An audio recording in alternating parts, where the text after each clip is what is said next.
we can all learn how to succeed with medical cannabis.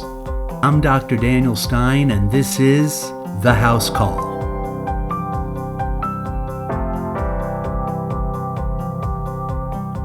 Hello, everyone, and thank you for joining me on this House Call. Today's visit is with Allison, a young college student who developed severe nausea and vomiting. She was so sick that she required 2 emergency room visits over 48 hours.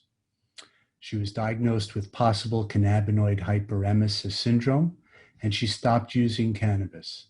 Fortunately, she started feeling much better over the next week. She was seen by gastroenterology, and other causes of GI problems were ruled out. She was able to successfully restart low-dose cannabis about 3 months later and continues to do well. She shares her story with us today, and it is our hope that her shared experience will empower other people with similar conditions and help to educate the rest of us so we can do better at helping each other. Thanks for listening. Allison, thank you for agreeing to be on the House Call program with me today. I was eager to share your story with our listeners because you had to deal with something which I think is underdiagnosed, a problem which people are dealing with that oftentimes is not so obvious. So please tell us your story. Tell us about when you got sick and how things led up to that. So basically, yes, this is it's very overlooked. I got sick in the end of July, and it started with just one day of throwing up. But I had a couple different episodes prior to that of just one day of throwing up. So I didn't think of much of anything because I wasn't really sure what was even causing the one day. And then it continued for days. And then I went to urgent care, nausea medication, didn't fix it, continued throwing up for days, couldn't keep any water or food down. And then I finally went to the emergency room and told them I am a medical marijuana patient, and they did tests. I had plenty of blood work done. Everything else was normal, so they diagnosed me with CHS and told me to stop using until I spoke with you again, and which I did, and I even stopped using, and the throwing up still continued for about a week after, till I finally went in for an endoscopy. And I don't know what caused it to stop. I almost feel like it was like anxiety induced throwing up at a certain point, because I feel like I was just so anxious about being sick all the time that I was like, my mind was making me like think I'm going to be sick again. So then I feel like for a while it was just anxiety. So after the endoscopy, it just wrapped itself up, and that was the end of that. So you stopped using cannabis after you went to the emergency room that first time, or after the second time? Tell us about that. Right. So I went to the urgent care, and I got an IV because I was so dehydrated, and they gave me some nausea medication. I was feeling better leaving there. So then I had gone and smoked after the urgent care so that I could eat something to keep it down, because I was feeling better, a lot better.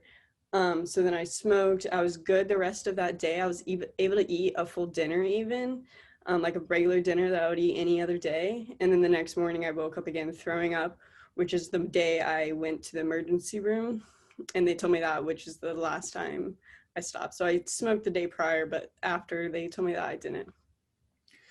And then after that second visit, how long did it take you to start feeling good again? So after the hospital, I believe it was a Thursday, and it was like the following Friday or Saturday that I was finally feeling better. A solid week later? Yeah, And you did not use any cannabis during that week. right. And since that time, how have you done up until now? So since that time, I took off, I think it was about 2 months, maybe a little over 2 months. I did not smoke, and then I have started smoking slowly, usually just in the evenings, not much at all, and I have not had any problems. Okay, That is great news. So let's go back in time a little bit. When you had those one or two episodes where you had some vomiting, that was within the past year, is that right? Right. The very first episode, I believe it was actually Christmas Day last year. Unfortunately, Christmas Day, I woke up not feeling great and I was just throwing up all day. And before that, even like I would sometimes wake up like in the morning not feeling well and then it would go away after a few hours. So like I thought that I was just not feeling well and it would go away, but it lasted that whole day. The next day I was fine. And then again in March it happened, and it was just a full day of throwing up for hours and not keeping down any water or food, and then it was normal again. I would still wake up occasionally in the mornings nauseous, but then other than that, it was just 2 days of throwing up until July when it was the 2 weeks. Now, when you got real sick in July, was there a period of time in May or June where you felt ill just in general leading up to that? Or pretty much when you got sick in July, it just kind of hit you? I think if I remember correctly, there were a few days that I woke up feeling nauseous in the morning. Okay. Um, but for the most part, I was feeling pretty good, pretty normal. And what was your cannabis use like? Try to be as accurate as possible leading up to July. How often were you smoking and what kind of products were you using? So before July leading up, I would smoke pretty frequently.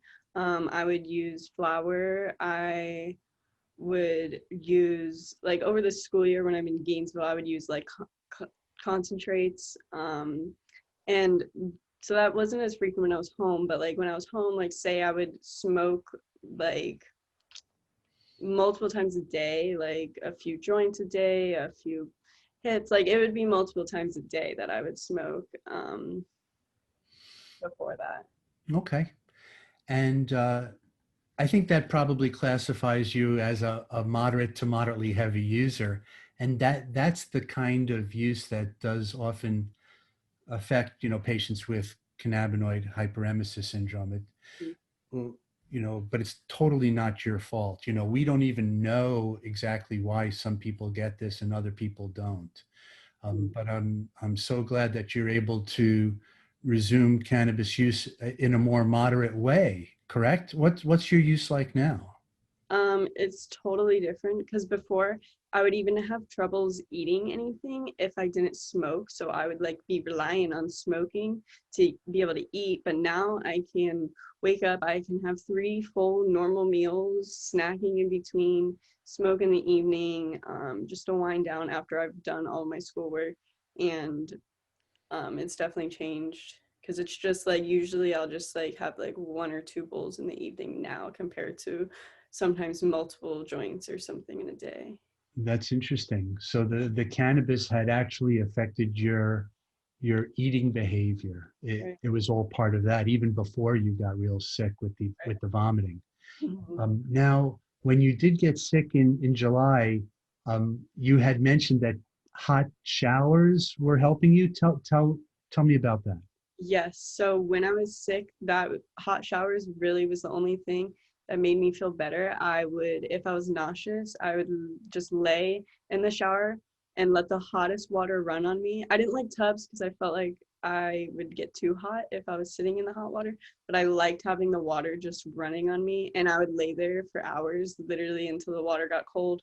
And then I would go to bed, trying, once I've like feeling better, I would go back to bed and then I'd start feeling sick again. So then I would just get back in the shower. So I was in the shower so much because it was really the only thing that would make me feel not nauseous for a little bit. Did you discover that by accident? How did you know to do that? I'm just curious. Um, Well, it's funny because growing up, every time I would be sick, my dad would always tell me, like, you'll feel better if you take a shower. So I guess just kind of growing up, anytime I'm sick, like, I'll take a shower. So I guess I was like, okay, I'm not feeling well. I'm going to take a shower. And then just discovered, okay, this is what makes me feel the best. All right. Well, I'm glad you did discover that. And I think Yeah, that was one of the things that helped the emergency room doctor, that urgent care doc, make the diagnosis because, there's other problems that people develop that cause vomiting not related to cannabis. right. Migraine is one of those things. Do you ever suffer with migraines or get sick to your stomach with headache? No, not really. I actually don't have very frequent headaches or migraines or anything. Okay, good. Do you have now, or did you have before, any other problems with your gastrointestinal system? I know that there was a question about some pancreas inflammation from your doctor. Well, do you have any problem with that? I never really had any type of health problems that I really knew about. I didn't struggle with anything. Um, Okay. so I don't know if when they did the endoscopy, they found inflammation in the pancreas because I was throwing up for a week and a half prior to that. So maybe that was why, and all the stress and anxiety from it. Right. Um, but I never really struggled with much any other problems prior to the discovery. How about alcohol use? Were you a drinker back, this last year? What was your alcohol use like? So being a college student, I would drink occasionally. I wouldn't say my drinking is normal compared to most college students. It would be maybe like a couple times a month, Uh, a few drinks, but yeah, I would drink. okay, not enough to cause a problem with your gastrointestinal system. Right. Not that I would see. Okay. Well, it sounds like you've made it through the tunnel and you're out the other side, and Yes. now you're able to use cannabis in a more modest way, and it has not triggered any vomiting or any other problem for you, correct? I have not been nauseous at all or any type of vomiting, nothing in the morning, nothing at all, thankfully. Wow. Well, I'm just so happy for you, and I'm glad that things are going so well. Is there anything you want to share with our listeners that might um, be thinking right now, wow, maybe I have this, or maybe I know someone else who has it? What would you say to them? I would say probably to not be in denial because before I actually discovered I actually had this syndrome, I remember like seeing it online maybe once or twice and thinking, oh no, like I wouldn't have that. But like anything can happen to anyone, so don't be in denial. If you were showing all of the symptoms, you should probably take a deeper look into it. Well, I think that's good advice. And, with this little recording, hopefully we can get the word out and save people the trouble of going through many emergency room visits and many procedures, because if this condition is not recognized, unfortunately, it can run into the tens or hundreds of thousands of dollars in medical expenses and the risk of procedures and so forth. I did talk to your gastroenterologist after you gave me permission to do so, and he certainly agreed that you had cannabinoid hyperemesis syndrome, and he told me that the younger doctors that are coming out of their residency now in GI medicine know that this is a thing that they have to look out for. And I've seen other reports from emergency room doctors in Colorado that indicate a higher frequency of diagnosis for Right. CHS. They're aware of it, and these patients are being diagnosed sooner, and the treatment, which is abstinence from cannabis, is being applied effectively sooner. So Right. I think it's great that we're getting smarter with this whole thing, and I'm super happy that you're doing better. Thanks so Absolutely. much, Allison. Thank you again. So just to summarize, Allison was diagnosed with cannabinoid hyperemesis syndrome because she was a heavy user, developed refractory nausea and vomiting, and did get some relief with hot showers. Fortunately, with abstention of cannabis use, she was able to maintain her improvement and then eventually restart cannabis use at low dose without any recurrence of GI symptoms. Now, there are other conditions that look like CHS, including cyclic vomiting syndrome and migraine phenomena, but I think that those diagnoses in this situation are highly unlikely.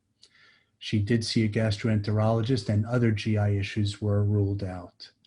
I believe that the diagnosis here is rather firm, and she fortunately was able to restart cannabis use, whereas most patients with cannabinoid hyperemesis syndrome do not tolerate cannabis, sometimes for the rest of their lives. I think it probably has something to do with cannabinoid receptor changes in the brain, where ongoing heavy cannabis use and nausea and vomiting demonstrating a physiologic abnormality are not recognized soon enough.